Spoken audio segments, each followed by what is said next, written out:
Praise the lord. దేవునికి స్తోత్రం కలుగును గాక. వాక్య సందేశానికి ముందుగా చిన్న ప్రార్థన చేసుకుందామండి. పుత్రుల మీద ఆశీర్వాదం మా ప్రియ పరలోక తండ్రి, నీ ప్రియ కుమారుడు మా రక్షకుడు నాయన యేసుక్రీస్తు వారి సజీవమైన నామంలో మమ్మల్ని ఇంతవరకు సజీవులుగా ఉంచి నేటి దినానికి కూడాను ప్రభువా మీ యొక్క చిన్న పరిచర్యను కొనసాగించడానికి మీరు ఇచ్చినటువంటి ప్రభు అధికారాన్ని బట్టి స్తోత్రాలు చెల్లించుకుంటూ ఉన్నాను. ఈ దినం కూడాను వినగలిగిన చెవి, గ్రహించగలిగిన మనస్సు, లోబడే హృదయం ప్రతి ఒక్కరికి అనుగ్రహించి మీ ఆశీర్వాదములతో దీవెనలతో నింపమని యేసయ్య శ్రేష్టమైన నామములో ప్రార్థించుతున్నాం పరమ తండ్రి. ఆమేన్. యెషయా గ్రంథం 28వ అధ్యాయం 15వ వచనం మధ్య భాగం. అబద్ధములను మాకు ఆశ్రయముగా చేసుకుంటుమి. అబద్ధములను మాకు ఆశ్రయముగా చేసుకుంటుమి. దానివల్ల ఏం జరుగుతుంది? ఈ 15వ వచనం మొదటి భాగం. మేము మరణముతో నిబంధన చేసుకుంటుమి, పాతాళంతో ఏకమైతిమి. మరణంతో నిబంధన చేసుకుంటుమి, పాతాళంతో ఏకమైతిమి. మరణం అన్నదే అందరికీ కలుగుతుంది. ఇది ఎందువల్ల కలుగుతుంది అనేదానికి ఆన్సర్ కింద మధ్య భాగంలో అబద్ధములను మాకు ఆశ్రయముగా చేసుకుంటుమి. ఇర్మియా గ్రంథం 6వ అధ్యాయం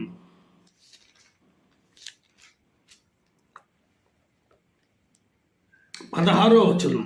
యెహోవా ఇలాగూ ఆజ్ఞ ఇచ్చుచున్నాడు, సెలవిచ్చుచున్నాడు, మార్గములలో నిలిచి చూడుడి, పురాతన మార్గములను గూర్చి విచారించుడి, మేలు కలుగు మార్గమేది అని అడిగి అందులో నడుచుకొనుడి, అప్పుడు మీకు నెమ్మది కలుగును. అయితే వారు మేము అందులో నడుచు కొనమని చెప్పుచున్నారు. అయితే వారు మేము అందులో నడుచు కొనమనే వారు చెప్పుచున్నారు. మేలు కలుగు మార్గం కనుగొని అందులో నడుచుకొనమని దేవుడు సెలవిస్తూ ఉంటే దేవుడే సెలవిస్తున్నాడు. యెహోవా ఇలాగూ సెలవిచ్చుచున్నాడు, మార్గములలో నిలిచి చూడుడి, పురాతన మార్గములను గూర్చి విచారించుడి, మేలు కలుగు మార్గమేది అని అడిగి తెలుసుకుని అందులో నడుచుకున్నాడు. స్వయంగా సృష్టికర్త ఈ మాటలు తెలియజేస్తుండగా చాలా మంది ఎటువంటి వారో పరిశుద్ధ గ్రంథము తెలియజేస్తోంది. కీర్తన గ్రంథం 14వ అధ్యాయం 1వ వచనం. దేవుడు లేడని బుద్ధిహీనులు తమ హృదయములో అనుకొనెదరో, వారు చెడిపోయిన వారు అసహ్య కార్యములు చేయుదురు.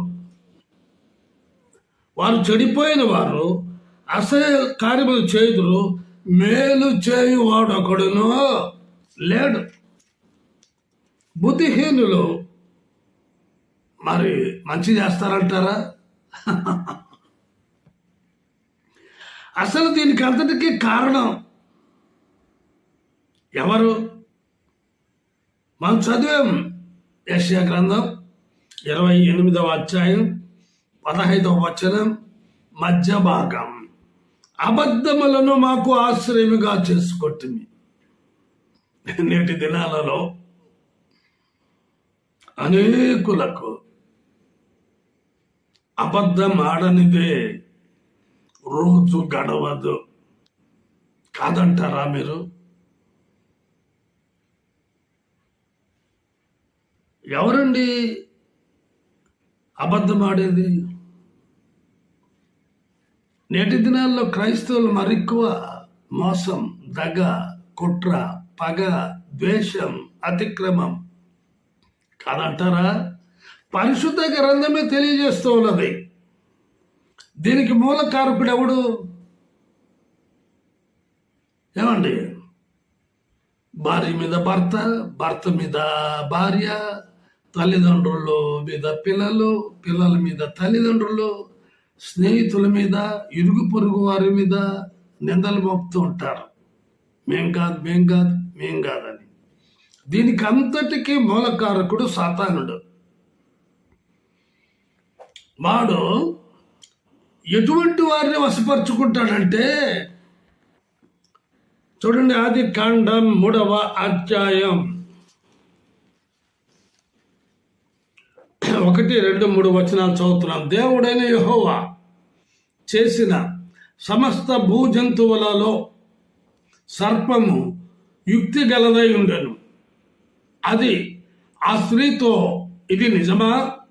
ఈ తోట చెట్లలో దేని ఫలములనైనను మీరు తినకూడదని దేవుడు చెప్పలా అని అడిగిన. అందుకు స్త్రీ, ఈ తోట చెట్ల ఫలములను మేము తినవచ్చును, అయితే తోట మధ్యనున్న చెట్టు ఫలములను గూర్చి దేవుడు మీరు చావకుండునట్లు వాటిని తినకూడదనియో వాటిని ముట్టకూడదనియో చెప్పానని సర్పంతో చెప్పాను.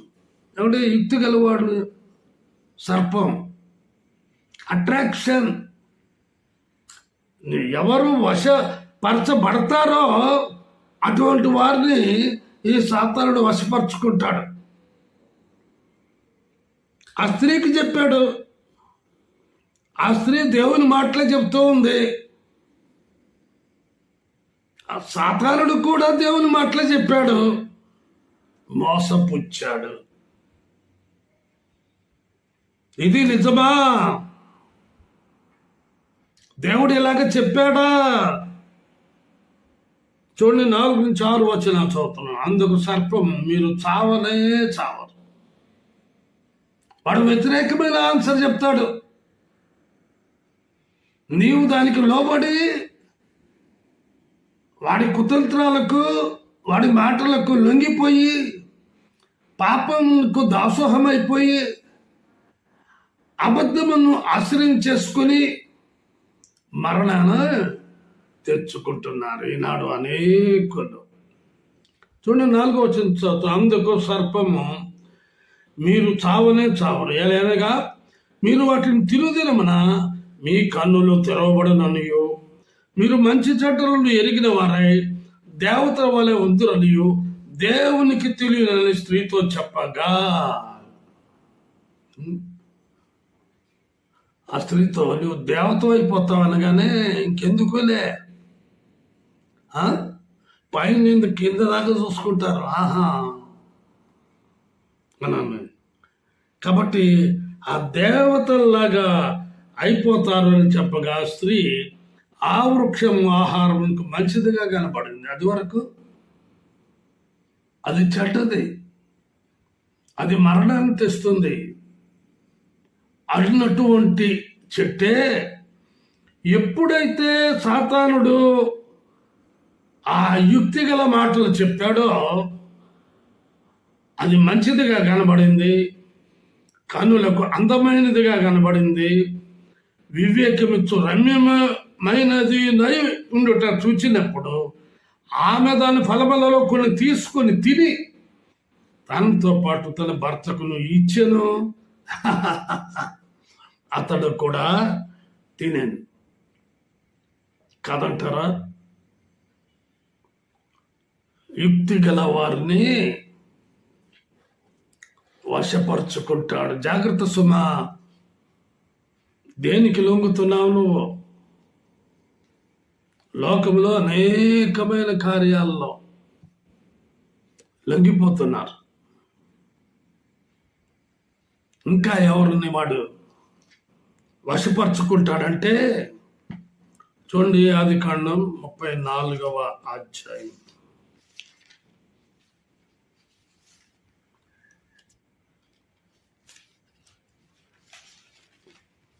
స్వేచ్ఛాపరులను. లేయా యాకోబునకు కనిన కుమార్తె అయిన దీనా ఆ దేశపు కుమార్తెలను చూడ వెళ్ళెను. ఆ దేశము నేలిన హివ్వీయుడైన హమోరు కుమారుడకు షెకెము ఆమెను చూచి ఆమెను పట్టుకొని ఆమెతో శయనించి ఆమెను అవమానపరచెను. ఇదండి లోకములో జరిగే తంతు.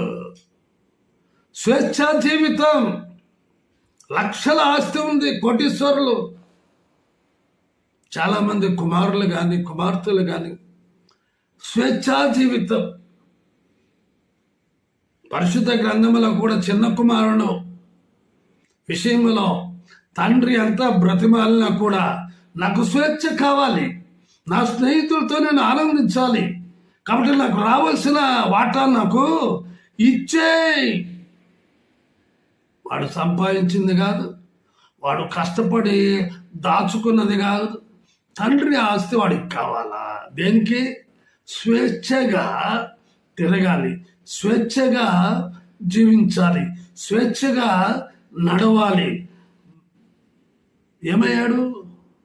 పందులు పొట్టు తిన్నాడు. ఎంత అవమానం!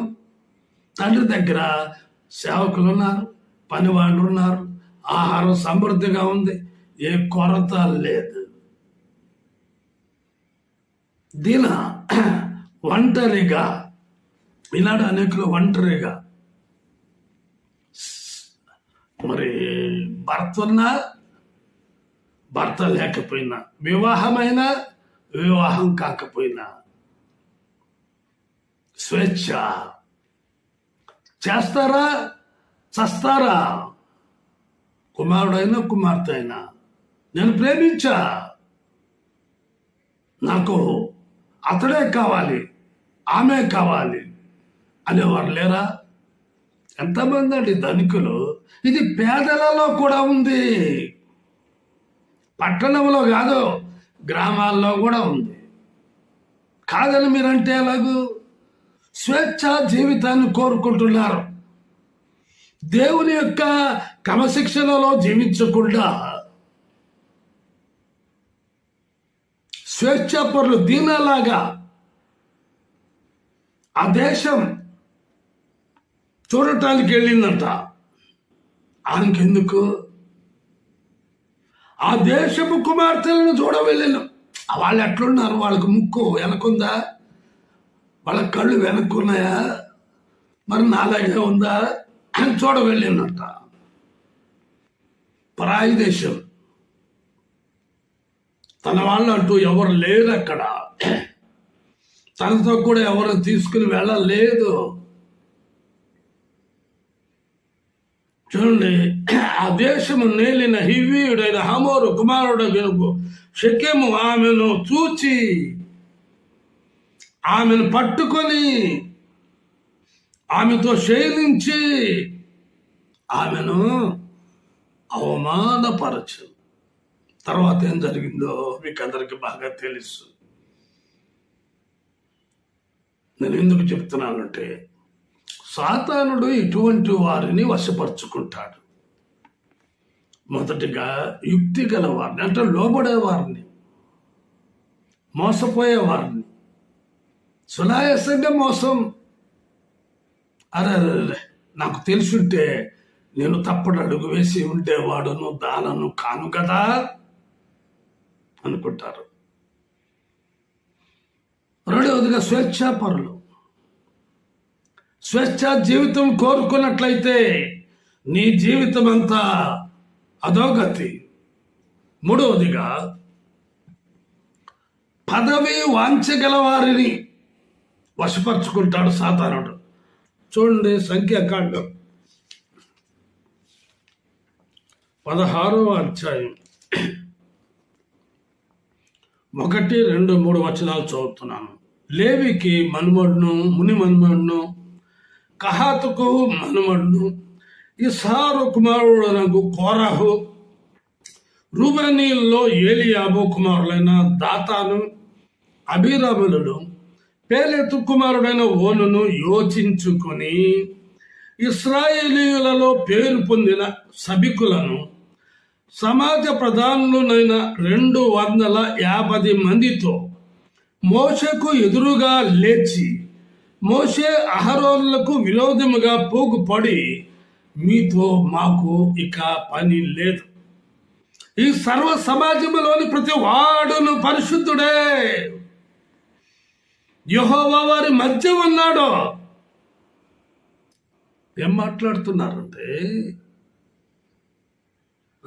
కోరహు, దాతాను, అబీరాము, ఓను ఆలోచించుకొని తిరుగుబాటు చేసి, మీ నాయకత్వం మాకు అక్కర్లేదు, మీరు మాకు అక్కర్లేదు, మేమందరము పరిశుద్ధులమే, మా దేవుడు మాతో కూడా ఉన్నాడు.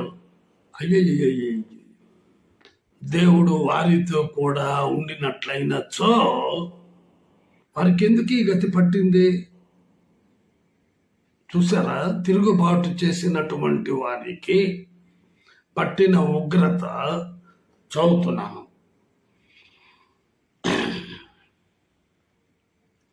30వ వచనం, ఇదే అధ్యాయం. అయితే యెహోవా గొప్ప వింత పుట్టించుట వలన వారు ప్రాణములతో పాతాళములో కూలునట్లు భూమి తన నోరు తెరచి వారిని వారికి కలిగిన సమస్తమును మృంగి వేసిన ఎడల వారు యెహోవాను లక్ష్యము చేసిరని మీకు తెలియనెను. దేవుడు సెలవిస్తున్నాడు మోషేతో, ఇలాగ జరుగుతుంది, జరగకపోతే నేను దేవుడను కాను అంటున్నాడు. అతడు ఆ మాటలన్నీ చెప్పి చాలించిన గానే వారి క్రింద నెల విడిచెను. భూమి తన నోరు తెరచి వారిని వారి కుటుంబములను కోరహు సంబంధులందరినీ వారి సమస్త సంపాద్యమును మృంగి వేశాను. వారును వారి సంబంధులందరూ ప్రాణముతో పాతాళములో కూలివి. భూమి వారిని మృంగి వేశాను. వారు సమాజంలో ఉండకుండా నశించని వారి చుట్టూనున్న ఇశ్రాయేలందరూ వారి ఘోష చూచి భూమి మనలను మృంగివేయునేమో అనుకొనుచు పారిపోయిరి. జాగ్రత్త సుమా, ఇది ఆనాడు జరిగింది. అట్టి కార్యాలు ఈనాడు జరిగితే భూమిలో ఒక్కరు మిగలరు. ఎందుకు భూకంపాలు జరుగుతున్నాయి? ఎందుకు ప్రళయాలు జరుగుతున్నాయి? నోవహు కాలంలో జలప్రళయం, ప్రపంచ జలప్రళయం. కానీ ప్రతి దేశంలో కూడా భయంకరమైనటువంటి ప్రళయాలు కాదంటారా?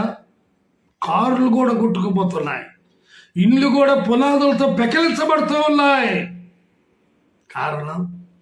కారణం అబద్ధములను ఆశ్రయముగా చేసుకున్నారు గనుక. మరణముతో నిబంధన చేసుకున్నారు గనుక. యుక్తి కలిగి లోకములో జీవిస్తున్నారు గనుక. స్వేచ్ఛాపరులుగా లోకములో జీవిస్తున్నారు గనుక.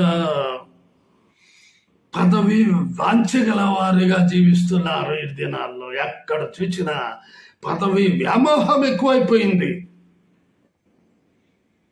అసలు ఓలా మహా రాదు,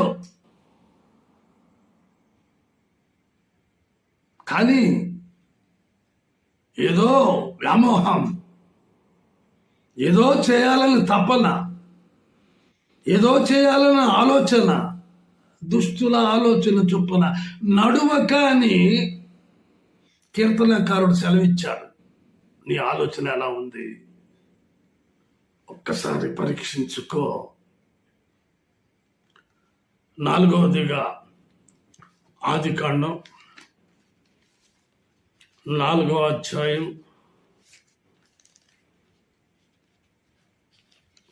3-4 వచనాలు చదువుతున్నాను. కొంతకాలమైన తర్వాత కయ్యూను పొలము పంటలో కొంత యెహోవాకు అర్పణగా తెచ్చాను. హేబెలు కూడా తన మందలో తొలుచూలున పుట్టిన వాటిలో ప్రొవిన వాటిని కొన్ని తెచ్చాను.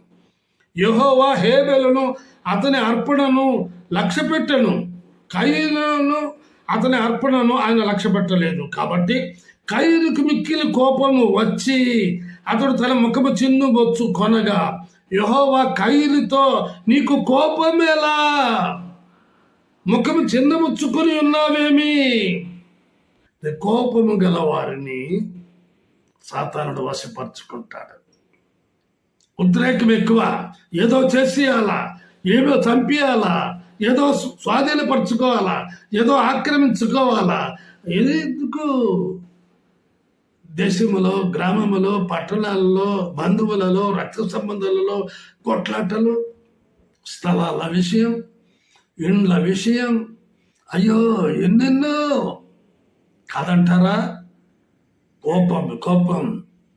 తండ్రి కుమారులను చంపేస్తున్నాడు, కుమారుడు తండ్రిని చంపేస్తున్నాడు, భార్య భర్తను చంపేస్తుంది, భర్త భార్యను చంపేస్తున్నాడు.